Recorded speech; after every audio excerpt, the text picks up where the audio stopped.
Hello friend, कैसे हो आप सब। आई होप आप सब बहुत अच्छे होंगे और हम भी ठीक है। और ये टाइम था दोपहर का, तो मौसम था बहुत ज़्यादा ख़राब और अक्ष के पापा भी आज ड्यूटी नहीं गए थे। तो बच्चे बोले मम्मी आज हमको अपने शादी की पेन ड्राइव मतलब वीडियो दिखा दो।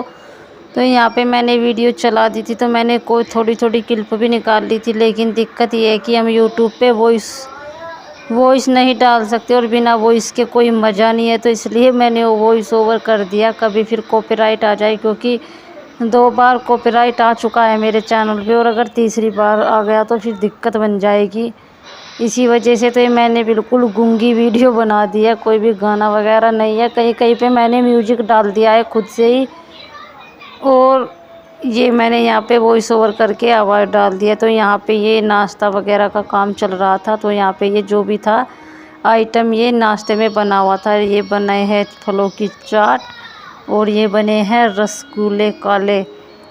और बच्चे तो बोले थे मम्मी मुंह में पानी आ गया।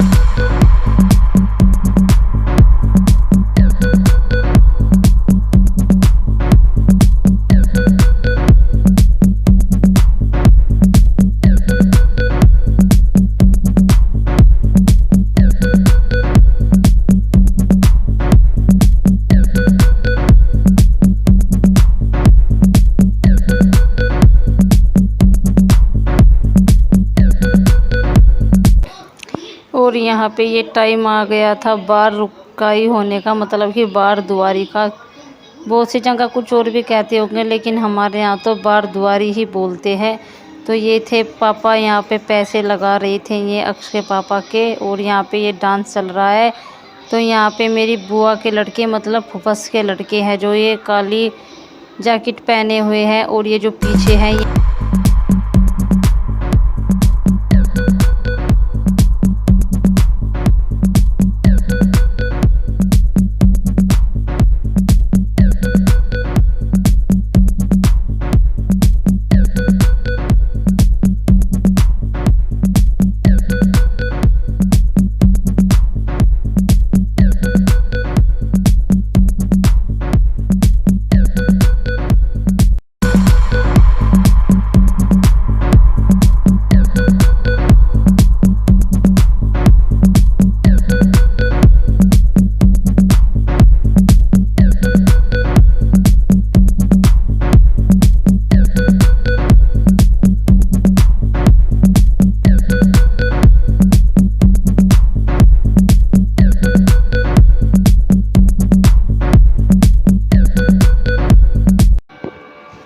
तो फ्रेंड ये यहाँ पे हो चुका है टिक्का। तो हमारे यहाँ पे जो मेन एंट्रेंस पे पंडित जी ही टिक्का करते हैं दूल्हे का, मतलब साली वगैरह कोई भाभी वगैरह टिक्का नहीं करती है। तो पंडित जी ने टिक्का कर दिया था। और यहाँ पे मैं जा रही हूँ माला डालने के लिए, मतलब कि जय माला के लिए। तो यहाँ पे ये मेरी 2 फ्रेंड थी, एक थी शिल्पी और ये इधर थी तन्नू। तो जो ये नीले से दुपट्टे वाली है इधर, ये है शिल्पी। ये मेरे साथ स्कूल में पढ़ाती थी। शिल्पी मैम कह दो या शिल्पी दीदी कह दो या शिल्पी कह दो। और ये है इधर तनु, ये हमारे सामने वाले ही घर से थी। वैसे तो इस टाइम पे दोनों की शादी हो चुकी है, तो ये दोनों मेरे साथ में थी। और फिर बाद में ये सब चेंज हो चुका था, इनको शर्म आने लगी थी। तो इधर ये वाइट साड़ी में मेरे मामा की लड़की है, जिन्होंने मेरा रिश्ता कराया है। और ये जो गाजरी से कलर की साड़ी में है, ये है मेरे मामा के लड़के की वाइफ, तो मतलब कि मेरी भाभी।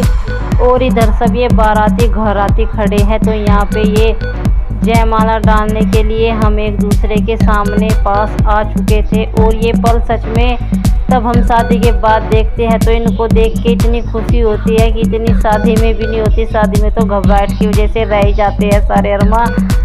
और ये फिर मैं, और वैसे भी इस बार तो स्पेशल ये है मेरे लिए कि अक्ष के पापा ने पहली बार मेरे साथ वीडियो देखी है शादी की, वो भी फुल। तो यहाँ पे ये हमने माला डाल दी है और ये इधर इन्होंने भी मेरे गले में माला डाल दी है। तो ये थोड़ा अटक गई थी और यहाँ पे हम दोनों की हंसी भी बहुत तेज़ छूट गई थी।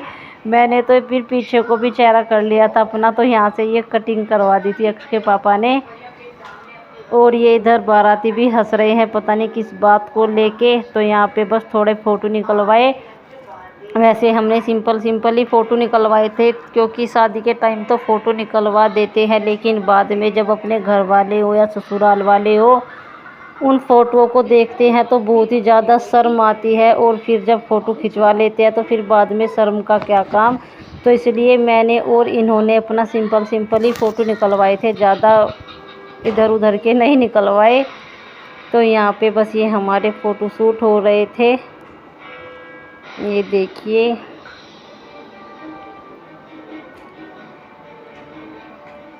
और ये यहाँ पे ये है मेरे छोटे वाले मामा जी का बड़ा बेटा, और ये है इनकी वाइफ सुभी अंजलि।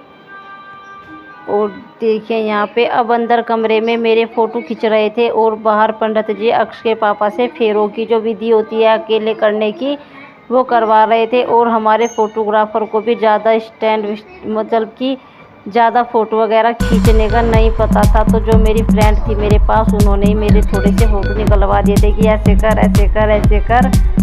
और हमको भी इतना ज़्यादा पता नहीं था कि कैसे कैसे करना है, क्योंकि उस टाइम पे मेरे पास मोबाइल वगैरह भी नहीं था। अब तो सब मोबाइल में देख के समझ जाते हैं कि हाँ इस टाइम पे कौन सा प्रचलन चल रहा है। तो बस यहाँ पे ये फ़ोटो निकल गए थे, और उसके बाद बस अब फेरों के लिए ही जाना था मुझको। और ये देखिए ये है मेरी चाची थी, ये मेरी, और वाइट कलर की साड़ी में थी मेरे मामा की लड़की। और यहाँ पे पापा इनको बांध रहे हैं कलावा। तो ये हमारे पंडित जी हैं, नाम तो मेरे याद नहीं है इनका, बहुत अच्छा हवन वगैरह करते हैं ये। तो यहाँ पे बस यही रस्म चल रही थी, और ये ही एक रस्म होती है शादी में, जिसको बात वगैरह पे मम्मी रोने लगी थी, क्योंकि मेरी बड़ी बहन एक्सपायर हो गई थी, तो मम्मी को उसकी याद आ गई थी। और हाँ सच में अगर आज हमारी सबसे बड़ी बहन होती तो हमको वो इतने भाव चाव लगाती कि बस हम आपको बता नहीं सकते कितने, लेकिन भगवान के आगे किसी की नहीं चलती। और यहाँ पे फिर मेरे भी एकदम से रोनी आ गई, क्योंकि अगर मेरी बहन होती तो वो मेरे पास बैठती, मुझको देखती जैसा भी होता। क्योंकि मेरी दूसरी बहन है जो आरती, वो काम वगैरह में लगी रही थी, और कुछ उसका लड़का भी उस टाइम पे छोटा था, तो वो अपने बच्चे के साथ भी थी। तो ये मेरे मामा के लड़के की वाइफ है, छोटे वाले मामा के छोटे लड़के की, जो मैं पहले भाभी दिखाई थी, ये उनकी ही बुआ की लड़की है। तो ये देखिए फ्रेंड, ये यहाँ पे फेरे हो चुके थे, और अब हो गई है विदाई। तो मेरी विदाई तो थोड़ा सुबह से के टाइम ही हो गई थी, मतलब कि 5, साढ़े 5, 6 बजे के आसपास। और जैसे मैं बैठी थी भाभी ने कहा कि चलो दीदी, तो मैं तो बहुत ही कस के चेयर पकड़ ली थी कि अभी तो दिन है, अभी मुझको कहाँ लेके जा रहे हो। तो भाभी ने कहा कि मैं बोल रही कि बहुत दूर का रास्ता है। और मेरी 5, साढ़े 5 बजे विदाई हुई थी, और रात को हम 9, साढ़े 9, 10 बजे के आसपास आए थे अलावलपुर में। और मैं तो थोड़ी दूर तो रोई थी, थोड़ी सी दूरी, और थोड़ी दूरी जागी थी। फिर मैं तो सो गई थी जब मैंने सुना कि 2-3 घंटे का रास्ता है, तो मैं तो इनके कंधे पे सर रख के सो गई थी। फिर इन्होंने बड़ौत आके, मतलब कि गांव के पास ही आके उठाया कि वंशिका उठ जाओ, गांव आ चुका है। बहुत टाइम तो मुझको अपना दुपट्टा टोने में ही लग गया था कि मेरी चुंदरी नीचे गिर गई थी उतर के। तो यहाँ पे बस ये हमारी विदाई वगैरह हो चुकी है। और यहाँ पे इन्होंने इतनी कंजूसी कर दी थी मेरे लिए कि इन्होंने ये गाड़ी सजवाई भी नहीं थी, कि बोल दिया था कि अगर आना है और मेरा घर बसाना है तो बिना सजाई ही गाड़ी में आ जाएगी। और अगर चाहे मैं गाड़ी सजवा भी लूँ, जब मेरा घर नहीं बसना होगा, नहीं उसको संवारना होगा, तो वो संवारेगी ही नहीं। तो चलिए फ्रेंड, मिलते हैं आपसे कल एक और नेक्स्ट व्लॉग्स में। तो और अगर आपको यहाँ का व्लॉग्स देखना है, मतलब कि चाक पानी और कुएं पूजन का, तो मैं दोबारा से वीडियो लाऊंगी, और वीडियो इसी तरह से वॉइस ओवर करके ही आएगी। तो उसके लिए मैं कुछ नहीं कर सकती भाई। तो देखिए सब ने मुझको धक्का दे दिया, मतलब कि विदा कर दी है भाई। धक्का लगाना ही कहते हैं, गाड़ी को धक्का दिया जाता है। तो चलिए फ्रेंड, मिलते हैं आपसे कल एक और नेक्स्ट ब्लॉग में। और प्लीज़ कमेंट करके बताना आपको ये वीडियो कैसे